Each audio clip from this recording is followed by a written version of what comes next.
컴패션 북한 사역 초반부터 다양한 북한 개방 시나리오에 대해서 연구를 함께 해주신 분들인데요. 그래서 잠깐 그런 개방 시나리오에 대해서 질문을 좀 드리고 싶어요. 그래서 지금 현재 상황을 고려했을 때 북한이 열릴 수 있거나 체제가 변환될 수 있는 가능성이 얼마나 있을지, 어떤 시나리오를 가지고 북한 전문가들은 바라보고 있는지 말씀을 좀 나눠주시면 도움이 되겠습니다. 네, 일단 그 북한 체제가 변화되는 것과 관련돼서 두 가지를 생각해 볼 수가 있는데요. 하나의 방향은 우리가 정말 원하는 방향, 또 우리가 원하는 방향, 결국에는 하나님이 원하는 그런 방향으로 북한이 바뀌는 걸 원하는 거죠. 그다음에 또 하나의 방향은 우리가 정말 원하지 않는 방향. 하나님이 봤을 때 그렇게 썩 좋아 보이지 않는 방향의 또 변화를 생각해 볼 수가 있어요. 근데 대부분의 그 북한 체제의 변화와 관련돼서 안타깝게도 하나님이 보시기에 좋은 모습으로 그 북한이 변화되기보다는 안 좋은 모습으로 변화될 가능성과 관련된 시나리오들이 많다라는 거죠.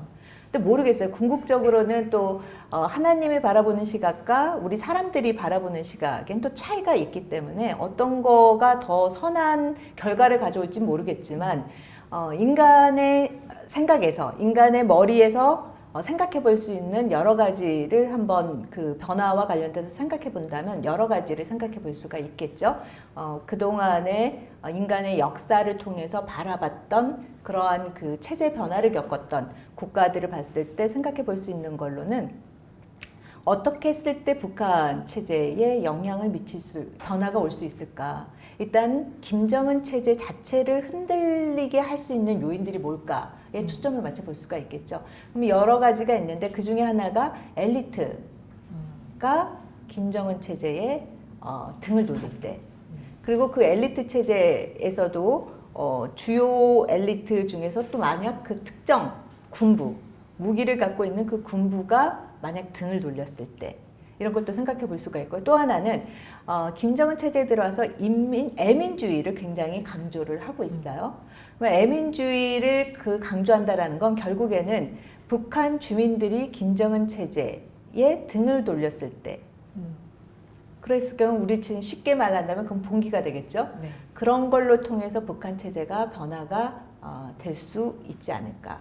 그다음 또 하나는 자연재해 재난, 지금 같은 뭐 코로나 상황을 이런 거에서 예기치 않은 그런 재해 재난이 북한 체제, 당국이 할 수 있는 그런 역량을 모두 다 흔들어 버렸을 때 발생할 수 있는 그런 시나리오들을 생각을 해볼 수가 있는 거죠. 이건 어떻게 보면 사람들 머리에서 생각해 볼 수 있는 A부터 Z까지의 생각을 해볼 수가 있는 거죠. 이런 큰 덩어리 사이에 또 여러 가지 작은 일들이 발생하면서 사가장수의 분신이 여러 아랍 지역의 여러 국가들의 어떻게 보면은 그 체제 변화를 가져왔듯이 북한에서도 앞에서 이렇게 말씀드린 이러한 큰 덩어리로 생각해 볼 수 있는 그런 가운데에 작은 일들이 어떻게 보면 큰 변화를 가져올 수 있는 그런 평양의 봄도 올 가능성을 배제할 수 없다라고 생각이 듭니다. 뭐 북한이 어떻게 변할 것이냐, 정말 전적인 하나님의 주권적인 역사라고 생각을 합니다. 오히려 인간이 뭔가 우리가 노력을 해서 북한을 변화시킬 수 있다라는 거는 그거는 정말 인본주의라고 생각이 되고요. 역사가 보여준 것을 보면 하나님의 전격적인 역사다라는 게 너무나도 많은 사례에서 보이죠. 대표적인 게 냉전이 끝나는 거, 소련이 붕괴되는 거. 공교롭게도 제가 그 당시에 미국에서 공부를 하고 있었는데요. 미국 대학원을 다니고 있었죠. 근데 뭐 국제정치 대학원이기 때문에 가장 미국에서 관심이 있는 건 저소련이라는 악의 제국이 언제 망할 것이냐. 굉장히 많은 돈을 미국 정부에서 들여서 대학원들마다 주면서 한번 예상을 해봐라. 근데 사실상 단 하나의 대학원도, 그걸 뭐 박사가 수백 명이 나왔음에도 불구하고 예측을 못했다라는 거거든요. 그 다음부터 사실 당분간 그 장학금이 끊겨서 제가 좀 고생을 하는 게 있는데 그 정도로 이거는 하나님의 그 사람이 낮아질 수밖에 없는 거고요. 당시에 고르바초프라는 인물을 통해서 페레스트로이카 글라스노스트라는 새로운 그런 신사고를 했을지 아무도 몰랐고, 그래서 평화적으로 소련에 해체되는 그런 것을 경험을 했다라는 겁니다. 북한도 비슷한 상황이 언제든지 어느 순간에 또 저는 이루어질 수 있다라는 거를 생각을 해야 되고요. 그렇기 때문에 늘 우리가 준비해야 될 것은 어느 상황에서 뭐가 어떻게 변할지 방금 우리 이호령 박사 얘기한 것처럼 우리 하나하나를 놓고는 어떤 시각에서 보느냐에 따라 북한의 불안정성을 얘기할 건 충분히 있습니다. 예를 들어서 코로나19 이른바 팬데믹이 북한 체제 자체에서는 주민 봉쇄가 불가능하다라는 것은 우리가 다 인정을 합니다. 근데 단 하나 예외가 자연재해와 이런 전염병이거든요. 북한 주민이 죽고 사는 문제에 나타나면 어떤 일정 시점에서 봉기가 갈 수밖에 없다라는 것이 우리가 인간으로 생각할 수 있는 그런 시나리오가 되는 거고, 아까 말한 그런 엘리트들에 의한 것은 아까 경제적인 체제 자체가 지금 지하 경제가 돌아가니까 그것이 제대로 안 돌아갈 때 북한의 지배층에 있는 엘리트들이 더 이상 필요한 것들을 공급 못 받을 때는, 그리고 김정은 시대에 들어서 과격한 숙청이 이루어지는 거에 대해서 자신들의 극단적인 선택이 되면 이른바 김정은 체제에 대한 반기를 들을 수 있다. 물론 그걸 어떤 시각에 보느냐에 따라서 우리가 설명이 되는 건데, 중요한 것은 이거에 대해서 확신을 갖고 그 누구도 얘기할 수 없다. 그건 전적인 하나님의 역사다. 그러니까 중요한 것은 제가 늘 강조하는 건 준비를 해야 된다는 거죠. 그러니까 우리가 특히 컴패션, 한국에 있는 이 크리스찬들이 과연 우리가 예상치 못한 상황에서 하나님께서 문을 여는데, 문을 여는 북한이 어떤 식으로 열리던 우리가 그것에 대해서 우리가 준비해 나가고 우리가 희생해 나가고 우리가 감당해 낼 것은 우리 몫이다. 그래서 제가 늘 컴패션과 사역을 하면서 강조하는 점이 이 점입니다. 그러니까 우리가 지금 당장 보면은 여러분들 좀 괴롭죠. 왜냐하면 당장 지금 북한이 언제 열릴지 모르는데 우리가 뭘 어떻게 준비하고, 저는 이 모든 과정이 하나님의 역사에서 최종향을 가고 있는 방향이다라고 생각을 합니다. 언제 어떻게 열리고 그건 하룻밤에 열릴 수 있는데 우리가 준비되지 않은 상태에서 열린다라는 건 이것은 축복이 아니라 우리한테는 어떻게 보면 굉장히 어려운, 뭐 좀 심한 표현은 저주까지도 될 수 있는 상황이거든요. 그러니까 충분히 우리 남한의 한국의 크리스찬들, 컴패션을 비롯해서 많은 단체들이 하나님의 마음을 갖고 북한을 이해하면서 준비될 때 저는 오히려 그 시점이 하나님이 북한의 문을 열 때가 아닌가 그렇게 생각을 합니다. 지금은 유엔 안보리 대북 제재도 있고 또 코로나도 있어서 교류가 활발하지 않고 있긴 하지만 앞으로 다시 교류가 재개됐을 때 특별히 컴패션과 같은 NGO나 민간 단체들이 어떤 준비를 하고 있으면 좋을지 조언을 부탁드립니다. 저는 코로나19가 많은 것들을 바꿔놓을 가능성이 높다라고 생각을 합니다. 가장 큰 것은 국제사회의 협력의 필요성이 그만큼 더 높아졌음에도 불구하고 협력의 모습들이 안 보이죠. 근데 정말 저는 뭐 하나님께 이거 감사와 찬양을 드릴 일이라고 생각을 하지만 정말 한국이 그래도 성공적으로 지금까지는 방역을 해오고 있다. 그렇다면은 세계 어떤 국가보다 우리의 방역 체계에 대한 경험과 이런 교훈들을 이 많은 국가들, 특히 아직 이제 하반기에 들어서 우려되는 게 우리 컴패션이 많이 집중하고 있는 개발도상국, 저개발 국가들한테 이게 심각하게 이 코로나 바이러스가 전파될 수가 있거든요. 그러면은 그들은 전혀 방역 체계가 이만큼 수준이 안 되기 때문에 많은 희생자가 나올 수밖에 없고, 그렇다면 우리가 이 한국이 경험했고 하나님이 축복하신 이 모든 걸 갖고 조금 더 적극적으로 나설 필요가 있다라고 생각이 됩니다. 그래서 특히 그런 저개발 국가들을 돕는데 우리가 좀 주도적인 역할을 해서 여러 가지 이 노하우도 좀 공유를 하고 우리가 방역 물자도 좀 제공을 하고, 저는 그 틀 안에 북한도 같이 집어넣어야 된다고 생각을 합니다. 그러니까 북한이 우리가 지금까지 얘기 나온 것처럼 여러 가지 이유로 남북 간의 직접 소통을 거부하죠. 그들의 전략적인 목표. 그렇지만 코로나19라는 것은 북한도 이것을 뚫고 나가야 되기 때문에 국제사회가 협력을 한다면 그 국제사회 협력에는 저는 중국과 미국도 포함을 합니다. 둘이 싸우고 있지만 그걸 협력을 통해서 만들어 간다면 북한도 들어올 수 있고, 그러니까 우리가 조금 큰 그림을, 하나님 안에서 큰 그림을 그려 나가야 되지 않을까. 허락하신 이 많은 축복들을 향해서 우리가 한국이 세계에서 그런 협력을 좀 주도하는 이른바 어젠다 세터의 역할을 해나간다면 그 아래에서 남북관계를 풀어가는, 우리 제가 지금 늘 아쉬운 게 남북관계를 우리가 너무 좁게 보거든요. 한반도 차원에서. 그런 문제가 안 풀린다고 생각합니다. 크게 보고. 그렇다면 당연히 우리 컴패션 같이 세계를 품는 이런 기구에서 할 만한 것들이 훨씬 많은 거죠. 그걸 통해서 협력을 더 이끌어가는 그런 좀 사고의 발상의 전환도 좀 필요하다고 생각합니다. 지금 이렇게 말씀을 잘 해주셨는데 지금 어떻게 보면 남북 관계든 북미 관계든 굉장히 교착 상태가 장기화되고 있잖아요. 그런 가운데 또 코로나와 같은 이런 상황이 주어졌을 때 우리가 쉽게 접근할 수 있는, 어떻게 보면 현실적으로 접근할 수 있는 방법이 바로 보건협력 부분이 아닐까라는 생각이 들어요. 그 부분과 관련돼서 말씀 잘 해주셨는데 보건협력이라는 부분이 당사자 두 당사자만 되는 게 아닌 거죠. 어떻게 보면 지역사회, 나아가서는 전 세계가 같이 보건협력이라는 부분을 해야 지금 같은 이런 바이러스 문제를 해결을 할 수 있는 거죠. 그런 측면에서 이 보건협력이라는 것이 굉장히 틀을 확장시킬 수가 있고 그 보건협력의 상대가 될 수 있는 것은 결국에는 약자가 될 수가 있는 거죠.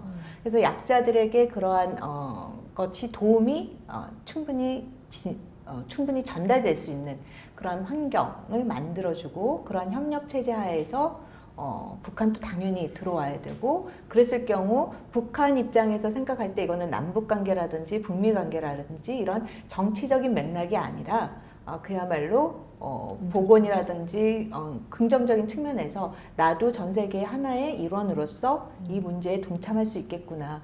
그런 걸 통해서 북한에게 국제사회의 어떤 규범이라든지 질서라든지 이런 거를 어떻게 보면 배우게 하는 게 중요하겠죠. 그래서 그런 측면에서 보건협력 부분은 지금 매우 필요할 뿐만 아니라 중장기적으로 보더라도 북한이 전체주의 이런 체제로부터 벗어나서 그야말로 다른 여타 민주주의 국가들과 협력할 수 있는 그러한 질서를 만들어가는데 굉장히 또 하나의 그 밑받침이 될 수 있다라는 측면에서 필요한 부분이 아닐까라는 생각이 듭니다. 그 결국에는 또 컴패션에서 추구하고자 하는 부분이 아이들의 건강, 교육 이런 거 다 밀접히 역량 뭐 이런 게 다 밀접하게 연결이 되어 있잖아요. 그런 측면에서 필요한 부분이 아닐까라는 생각이 듭니다.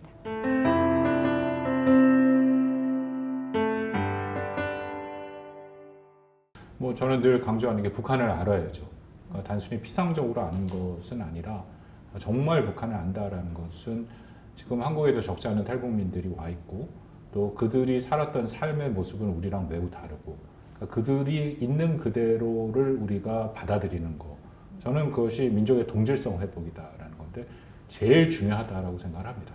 우리가 물리적인 통합, 경제적인 어려움 한민족이 그것을 극복해 나갈 수 있다고 생각하는데요. 우리가 제일 못하는 게 상대방에 대한 이해와 배려죠.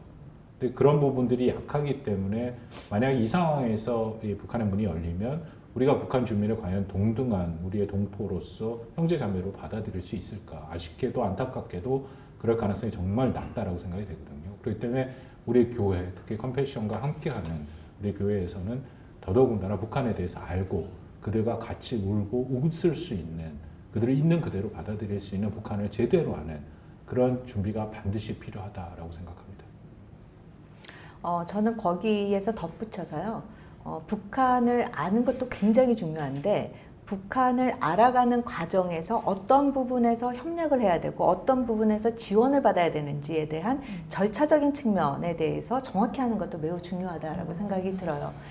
정부 차원에서 제공해주지 못하는 부분이 뭐가 있는지 만약 정부와 다른 NGO에서 해주지 못하는 부분이 있다면 그거를 우리 컴패션이라든지 동력하는 교회에서 그 부분을 어떻게 맡아줄 수 있는지 그러니까 아이템부터 시작해서 도울 수 있는 방법, 절차까지 이러한 세세한 부분 또 행정적인 측면도 잘 알고 있어야지만이 그 협력 부분이 보다 더 배가가 될 수가 있고 실질적인 효과와 결과를 얻을 수 있다라고 생각이 듭니다.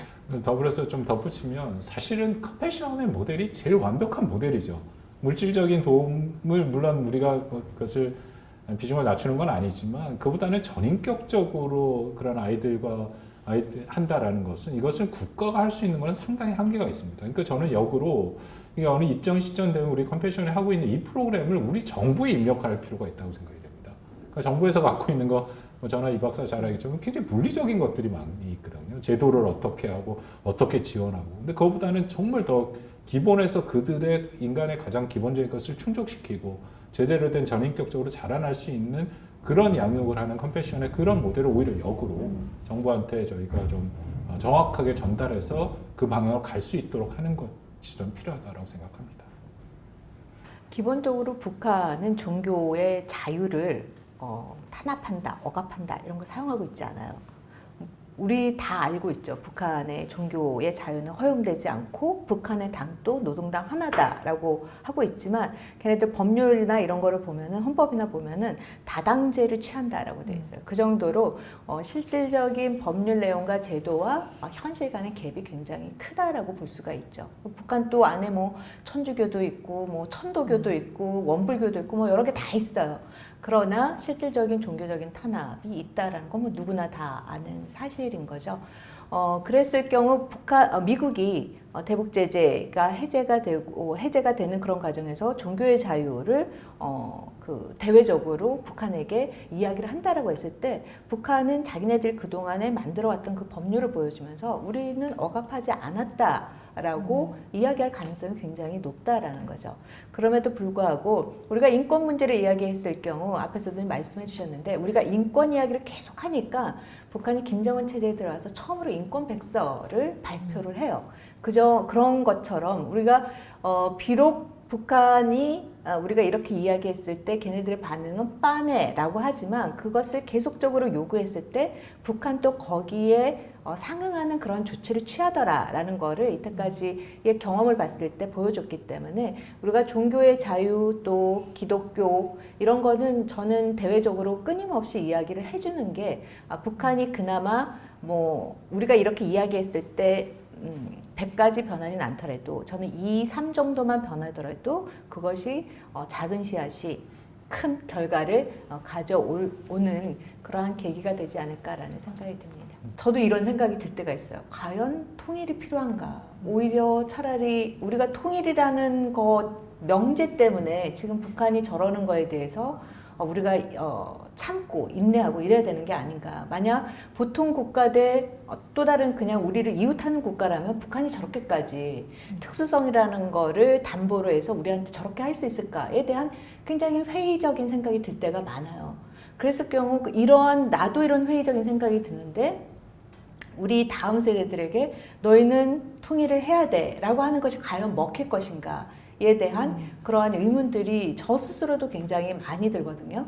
그럼에도 불구하고 통일이라는 거는 우리가 긴 역사를 봤을 때 우리가 분단된 것이 긴 듯하지만 긴 역사를 봤을 때 굉장히 어떻게 보면 짧은 역사의 한 부분에 우리가 지금 살고 있는 거라고 볼 수가 있는 거죠.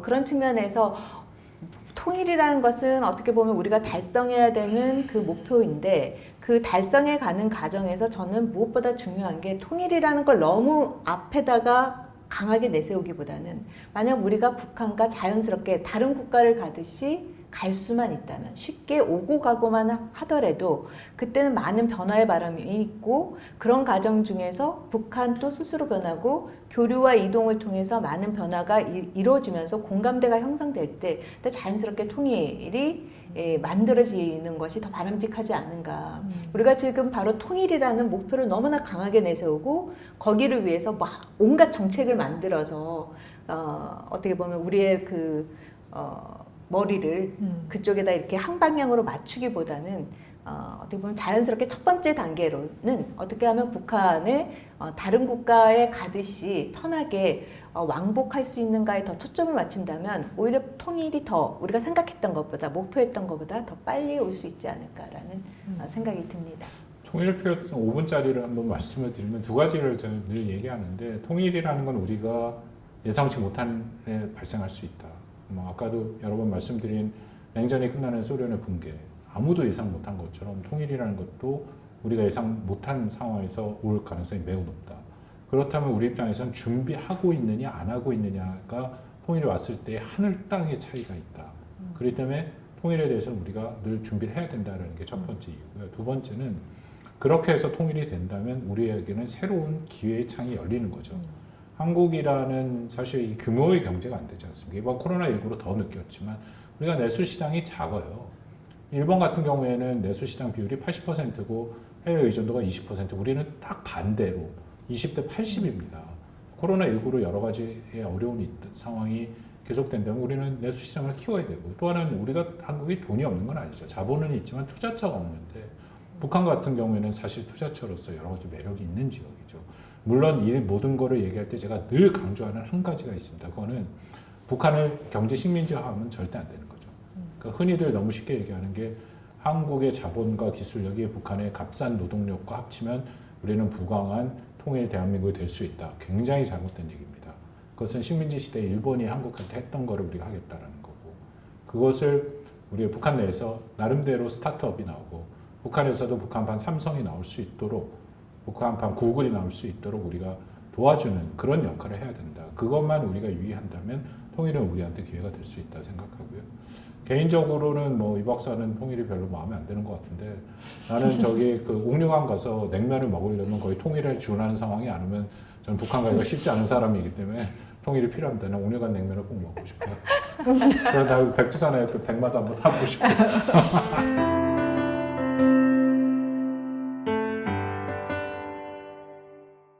북한의 변화라는 것을 우리가 사실 북한을 연구하는 연구자들이 3번을 굉장히 크게 틀렸죠. 그러니까 이른바 북한 붕괴론이라고 하는데, 김일성이 죽었을 94년에 북한이 붕괴했다. 90년대 후반 이른바 고난의 행군이 했을 때 북한이 못 견딜 것이다. 김정은 체제가 들어서 3년 이상 못 갈 것이다. 근데 지금 20년 이상 뭐 멀쩡하게 그 이상을 25년 가까이 북한이 지금 버티고 있다라는 거거든요. 이게 참 어렵습니다. 그리고 컴패션에 같이 사역하는 여러분들의 어떻게 보면 좌절감도 저도 뭐 같이 충분히 이해를 하고 있다라고 생각이 드는데, 근데 거듭 말씀드립니다만 하나님의 때가 있는 거죠. 또 가장 북한이 안 열리기 때문에 가장 속상해하는 분이 누굴까? 우리가 북한을 품고 기도한다 할때도 과연 하나님의 심정만큼 우리가 애통해 할 것인가? 그들에게 고통을 받고 그들이 복음을 전해 듣지 못하고 죽어가는 그 사람들을 지난 70년간 바라보는 하나님의 그 심정은 어떨까? 우리가 그 심정을 생각한다면 저는 뭐 외람됩니다만 전보다는 굉장히 많이 가까워졌다. 지금 컴패션에서 하는 이 사역 자체가 저는 하나님의 역사라고 보거든요. 뿐만 아니라 같이 동역하는 많은 교회들, 우리가 다 이전에는 관심이 없지 않았습니까? 지금 7년을 얘기를 하셨는데 그 이전엔 북한에 대해서 관심이 없었습니다. 제가 뭐 이 박사도 이런 얘기를 하면 남만적 통일주의자다 그런 얘기를 듣고 다녔거든요. 근데 지금 와서는 이런 얘기에 대해서 귀담아 듣는 교계를 중심으로 이루어진다라는 것은 하나님이 그만큼 우리를 준비시키는 과정에서 여기서 왔다라는 겁니다. 그렇기 때문에 기도하시고 힘들더라도 하나님의 때가 저는 그리 멀지 않다고 생각하니까 그 때를 준비하는 그런 필요가 있다고 생각합니다. 저는 지금 그 딱 질문을 받는 순간 딱 광야의 시절을 우리는 좀 떠올려야 되지 않은가라는 생각이 들어요. 굉장히 그 불만들을 많이 광야에 나와서 그때 이스라엘 그 백성들이 많이들 제기했잖아요. 차라리 이집트에 있었으면 우리가 이렇게 굶지는 않았을 거고 고기도 먹었을 거다라고 이야기를 할 만큼 그 광야의 그 시절을 거쳤기 때문에 그 뒤에 그 어떻게 보면 이스라엘 그 백성이 하나님의 축복을 받고 이어서 지금까지의 우리가 보면 크리스찬 삶을 살 수 있는 그런 계기를 만들어주지 않았나라는 생각이 들어요. 보면 굉장히 북한이 답답하죠. 쉽게 변하지도 않을 것 같고, 또 어떻게 보면은 그 왕조 체제에 비유될 만큼의 지금 북한 체제가 3대째 독재 체제를 이어오고, 그리고 저 체제가 고착화되는 건 아닐까라는 그런 우려도 있고, 정말 민주화를 거칠 수 있을까에 대한 의문도 굉장히 많이 드는데, 앞에서 박 교수님께서도 말씀을 해주셨듯이 우리는 아무도 모르는 거예요. 그냥 우리의 머리로 합리적으로 생각했을 때 이쯤 되면 북한이 무너지지 않을까. 이쯤 되면 뭔가의 계기에 열렸을 때 그때 우리가 투입할 수 있는 그 역량을 준비해야 되지 않을까라는 거를 막연한 그런 생각과 어떻게 보면 막연한 그런 준비를 갖고 대하면서 굉장히 답답함의 마음이 지속이 되고 있는데, 여러분들이 보시기에 굉장히 답답해 보이지만 이런 걸 하는 과정 속에서 어느 순간에 이랬구나라는 그 열 수 있었던 그런 계기들을 찾을 수 있다라고 봅니다. 뭐 더불어서 제가 감사하게도 작년에 진작 갔어야 되는데 그 컴패션 강배 비전 트립을 갔었는데요. 물론 뭐 이전에 사역에 대해서 뭐 잘 나름대로 인지하고 있었다라고 생각하지만 막상 현장에 필리핀에 갔었습니다만 가서 보니까 정말 어떻게 이루어지고 있느냐. 저한테 끊임없이 그 기간 동안 생각하는 게 과연 이것이 북한한테 어떻게 적용될 것인가에 대한 끊임없는 의문을 갖고 그 질문을 갖고 가는데요. 결론부터 말씀드린다면은 우리는 충분히 지금 준비를 하고 있습니다. 지금 컴패션이 하고 있는 그 사역들이라는 것은 바로 북한의 문이 열리면 그대로 적용될 수 있는 바로 그 사역의 현장의 최전선에 서 있거든요. 장소만 바뀔 뿐이죠. 그렇기 때문에 충분히 지금 우리가 준비를 하고 있다고 생각이 되고, 협력하는 우리 교회의 성도분들 꼭 컴패션의 비전 트립을 다녀오시기를 제가 강력히 권면해 드립니다. 끝으로 파트너 교회에 함께 나눠주실 북한에 관련된 기도 제목 있으시면 함께 나눠주세요. 우리 지금 이제 북한의 문제의 가장 큰 그 최고 정점에 있는 게 바로 김정은 체제잖아요. 그래서 저는 기도의 제목이 북한 사회의 변화, 북한 주민들을 위한 기도, 또 북한의 약자들을 위한 기도 굉장히 중요하다고 봅니다. 그럼에도 불구하고 그 변화의 어떻게 보면 최고 정점을 다룰 수 있는 그 지점에 대해서도 기도가 필요하지 않을까라는 생각이 들어요. 그래서 소위 말하는 북한의 이 답답한 체제를 운영하고 있는 김정은에 대한 기도가 필요하지 않을까라는 생각이 들어요. 그의 그 어떻게 보면 단단하고 간악한 그 마음을 좀 녹여줄 수 있는, 그렇게 변화를 가져올 수 있는, 내가 이래서는 안 되겠구나라는 그런 부분이 좀 뜨거운 성령님이 좀 임해서 변화를 줄 수 있는 그런 포인트가 될 수 있도록 여러분들이 기도를 해주셨으면 좋겠고요. 두 번째로는 아무래도 이 한반도가 북한으로 인해서 더 이상의 좀 위기의 상황에 빠지지 않게끔 되는 그런 환경을 조성하는 게 중요하지 않을까라는 생각이 들어요. 여러분들이 이렇게 준비하는 거 하나하나가 다 굉장히 소중한데, 이런 것이 위기와 맞춰져 가지고 어떻게 보면은 위기로 인해서 이런 노력이 밑으로 감춰질까봐 저는 그런 부분이 굉장히 안타깝거든요. 그래서 이런 부분이 보다 활성화되기 위해서는 한반도가 안정적으로 잘 유지될 수 있게끔 해주는 그러한 질서를 유지시켜주도록 하는 것도 두 번째 기도 제목으로 말씀을 드리고 싶고요. 그다음에 이제 아무리 강조해도 지나치지 않죠. 북한의 약자들, 또 우리 어린이들, 북한의 어린이들, 그리고 또 이 아이들을 돌보는 북한의 어머니들을 위한 기도도 잘 부탁을 드리고 싶습니다. 결국에는 가정이 튼튼하고 가정이 잘 유지되고, 또 하나님의 말씀이 임했을 때 그 부분을 가장 잘 해줄 수 있는 게 어머니가 아닐까라는 생각이 들어요. 물론 아버지들도 많이들 훌륭하시고 집안 질서를 잘 만들어주는데, 그런 부분에서 아이들의 양육과 이런 데 하는 데서 굉장히 어머니들의 역할이 크기 때문에 북한의 어머니와 아이들을 위한 기도도 부탁을 드리고 싶습니다. 예, 좋은 아주 중요한 기도 제목을 얘기해 줬다라고 생각이 되고요. 한두 가지만 더 붙인다면, 북한을 바라보는, 또 북한을 향하는 그 정부의 정책 같은 경우에도 좀 안타깝게 좀 균형이 필요하다라고 생각을 합니다. 이건 보수 진보를 떠나서 너무나도 극단적인 정책의 좌우를 움직이는 경향이 있습니다. 그렇기 때문에 북한을 최대한 객관적으로 우리가 판단하도록 노력을 하고, 거기서 한국이 할 수 있는 것과 할 수 없는 것들을 잘 구분을 해서 때에 따라서 과연 적절한 그런 정책들을 해나가는 것이 매우 중요하고요. 그건 인간의 지혜에 분명히 한계가 있으니까 정말 우리가 기도하면서 하나님의 지혜를 구하면서 나갈 필요가 있다고 생각을 하고요. 또 하나는 우리가 북한을 품는다는 거, 같은 민족으로서 저는 바울 사도의 위대한 고백이 늘 생각이 납니다. 이스라엘 민족의 구원을 위해서 자기 하나의 목숨을 바치기를 원하는, 그렇기 때문에 우리도 북한을 위해서 우리의 목숨을 바치도록 그 정도의 우리의 그런 어떤 결심들은 분명히 필요하다고 생각을 하는데, 더불어서 그렇지만 조금 더 큰 틀에서 우리가 이 문제를 바라볼 필요도 있다. 너무 북한에 국한돼서 보니까 이것이 불필요하게 정치 쟁점화되는 부분이 있거든요. 하나님이 안타까워하는 영혼은 사실상 국적에 상관이 없죠. 그렇기 때문에 우리가 전 세계를 품 때 그 안에서 북한을 위해서 더욱더 기도를 하는 그런 모습들로 나갈 때 우리가 오히려 불필요한 것들을 많이 제거할 수 있지 않을까 하는 그런 기도의 제목도 있습니다. 컴패션 북한 사역을 초기부터 함께 하신 한 목사님께서 이런 말씀을 해주셨습니다. 열정은 뜨거움이 아니라 인내와 오래 참음이다. 오늘 이 말씀을 더욱 깊이 새기게 된 계기가 된 것 같습니다. 언제인지는 알 수 없지만 하나님께서 허락해 주실 그 날을 위해서 여러분들과 함께 믿음의 경주와 인내의 경주를 함께 하기를 소망합니다. 오늘 함께 해주신 두 분께 감사 인사드립니다. 감사합니다. 감사합니다.